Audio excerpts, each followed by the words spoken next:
Hi friends, ಎಲ್ಲರಿಗೆ ನಮಸ್ಕಾರ. Karnataka examination ಅಥಾರಿಟಿಯಿಂದ Kalyana Karnataka ರಸ್ತೆ ಸಾರಿಗೆ ನಿಗಮ ಮತ್ತು ವಾಯುವ್ಯ ಕರ್ನಾಟಕ ರಸ್ತೆ ಸಾರಿಗೆ ಸಂಸ್ಥೆಯಲ್ಲಿ ಖಾಲಿ ಇರುವಂಥ ಸಹಾಯಕ ಲೆಕ್ಕಿಗ, ನಿರ್ವಾಹಕ, ಸಹಾಯಕ ಸಂಚಾರ ನಿರೀಕ್ಷಕ ಈ ಒಂದು ಹುದ್ದೆಗಳಿಗೆ ಆನ್ಲೈನ್ ಮೂಲಕ ಅರ್ಜಿಯನ್ನು ಆಹ್ವಾನ ಮಾಡಿದ್ದಾರೆ. ಸೊ ಇದೆಲ್ಲ ನಿಮಗೆ ಮ್ಯಾಕ್ಸಿಮಮ್ ಈ ಒಂದು ಮಾಹಿತಿಯೆಲ್ಲ ಗೊತ್ತಿದೆ. ಬಟ್ ನಾನು ಇಲ್ಲಿ ಈ ಒಂದು ವಿಡಿಯೋ ಮಾಡಲಿಕ್ಕೆ ಕಾರಣ ಏನಪ್ಪ ಅಂದರೆ, ಈ ಒಂದು ನಿಗಮ ಅಥವಾ ಸಂಸ್ಥೆಯಲ್ಲಿ ಅಪ್ಲೈ ಅಥವಾ ಅರ್ಜಿಯನ್ನು ಸಲ್ಲಿಸುವ ಅಭ್ಯರ್ಥಿಗಳಿಗೆ ಅವರು ಕಡ್ಡಾಯ ಕನ್ನಡ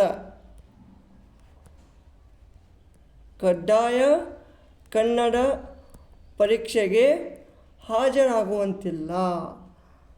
ಅರ್ಥ ಆಯ್ತಾ? ನೋಡಿ, ಈಗ ಕೆಲವೊಂದಿಷ್ಟು ಹುದ್ದೆಗಳಿಗೆ ಏನದಾವಪ್ಪ, ಅವರು 10th ಅಥವಾ 12th ಅಥವಾ ಡಿಗ್ರಿಯಲ್ಲಿ ಈ ಒಂದು ಕನ್ನಡ ಭಾಷೆಯನ್ನು ಪ್ರಥಮ ಅಥವಾ ದ್ವಿತೀಯ ಭಾಷೆಯನ್ನಾಗಿ ಪಾಸ್ ಮಾಡಿದ್ದಲ್ಲಿ ಅವರಿಗೆ ವಿನಾಯಿತಿ ಅದ.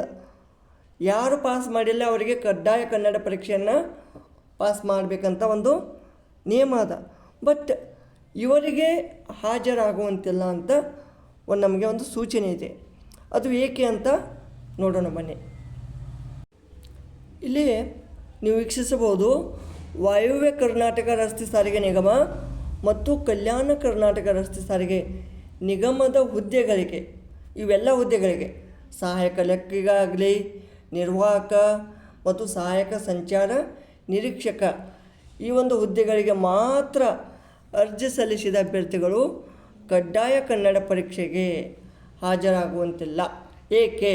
ಏಕೆಂದರೆ ಈ ಒಂದು SSLC ಅಥವಾ ತತ್ಸಮಾನ ವಿದ್ಯಾರ್ಥಿಯಲ್ಲಿ ಈ ಒಂದು ಕನ್ನಡ ಭಾಷೆಯನ್ನು ನೀವು ಫಸ್ಟ್ ಅಥವಾ ಸೆಕೆಂಡ್ ಈ ಒಂದು ಭಾಷೆಯನ್ನಾಗಿ ನೀವು ವ್ಯಾಸಂಗ ಮಾಡಿದ್ದಲ್ಲಿ ಮಾತ್ರ ಅಂಥ ಅಭ್ಯರ್ಥಿಗಳು ಈ ಒಂದು ನೇಮಕಾತಿಗೆ ಅರ್ಹರಾಗಿರ್ತಾರೆ. ಅರ್ಥ ಆಯ್ತಾ? You must and should 10th ಮತ್ತು ಆ ಒಂದು ತತ್ಸಮಾನ ವಿದ್ಯಾರ್ಥಿಯಲ್ಲಿ ಈ ಒಂದು ಕನ್ನಡ ಭಾಷೆಯನ್ನು ನೀವು ಫಸ್ಟ್ ಆರ್ ಸೆಕೆಂಡ್ ಒಂದು ಸಬ್ಜೆಕ್ಟಾಗಿ ನೀವು ಪಾಸ್ ಮಾಡಿರಬೇಕು.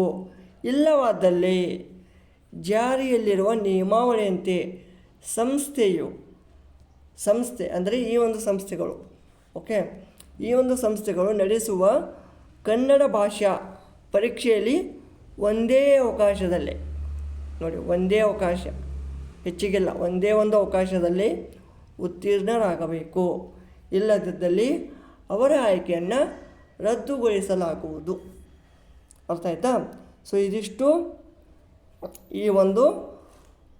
ಈ ವಾಯುವ್ಯ ಕರ್ನಾಟಕ ರಸ್ತೆ ಸಾರಿಗೆ ನಿಗಮ ಮತ್ತು ಕಲ್ಯಾಣ ಕರ್ನಾಟಕ ರಸ್ತೆ ಸಾರಿಗೆ ನಿಗಮದ ಹುದ್ದೆಗಳಿಗೆ ಸಂಬಂಧಪಟ್ಟಂಥ ಒಂದು ಮಾಹಿತಿಯಾಗಿತ್ತು.